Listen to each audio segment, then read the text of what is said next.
কৃত্রিম বুদ্ধিমত্তা বা এআই খাত সম্প্রসারণ নিয়ে বড় ধরনের ঘোষণা দিয়েছে দক্ষিণ কোরিয়ার প্রযুক্তি জায়ান্ট স্যামসাং। তারা এআই সুবিধা সম্পন্ন মোবাইল ডিভাইসের সংখ্যা 2 গুণ বাড়িয়ে প্রায় 80 কোটি ইউনিটে নেওয়ার লক্ষ্য রেখেছে।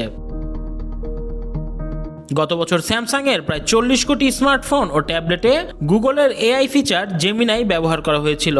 এবার কোম্পানিটি 2026 সালের মধ্যে এই সংখ্যা দ্বিগুণ করার পরিকল্পনা করছে।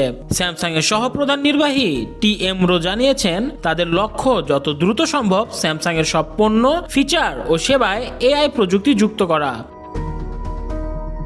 বিশ্বের সবচেয়ে বড় অ্যান্ড্রয়েড ডিভাইস প্রস্তুতকারক হিসেবে এই পদক্ষেপ স্যামসাং এর জন্য বেশ গুরুত্বপূর্ণ। বর্তমানে স্মার্টফোন বাজারে শীর্ষ অবস্থানে রয়েছে টেক জায়ান্ট অ্যাপল।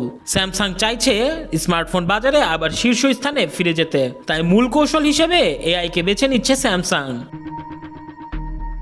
মোবাইল ছাড়াও টিভি ও গৃহস্থালী যন্ত্রপাতিতে এআই ফিচার সংযোজনের পরিকল্পনা রয়েছে প্রতিষ্ঠানটির। কোম্পানির অভ্যন্তরীণ জরিপে দেখা গেছে 1 বছরে গ্যালাক্সি এআই সংযুক্ত ব্র্যান্ডের পরিচিতি বেড়েছে 80%। বিশ্বব্যাপী মেমোরি চিপের সংকট স্যামসাং এর সেমিকন্ডাক্টর ব্যবসার জন্য সহায়ক হলেও স্মার্টফোন বিভাগের জন্য তা খরচ বাড়াচ্ছে। তবে প্রয়োজনে পণ্যের দাম সামঞ্জস্য করার বিষয়েও সতর্কতা অবলম্বন করছে প্রতিষ্ঠানটি। আগামী বছরগুলোতে এআই প্রযুক্তি দৈনন্দিন জীবনে আরো ব্যাপকভাবে দেখা যাবে বলে জানিয়েছে টেক বিশেষজ্ঞরা। তাই প্রতিটি ডিভাইসে ও সেবায় এআই যুক্ত করে ব্যবহারকারীদের আরো স্মার্ট অভিজ্ঞতা দেওয়ার চেষ্টা করছে স্যামসাং।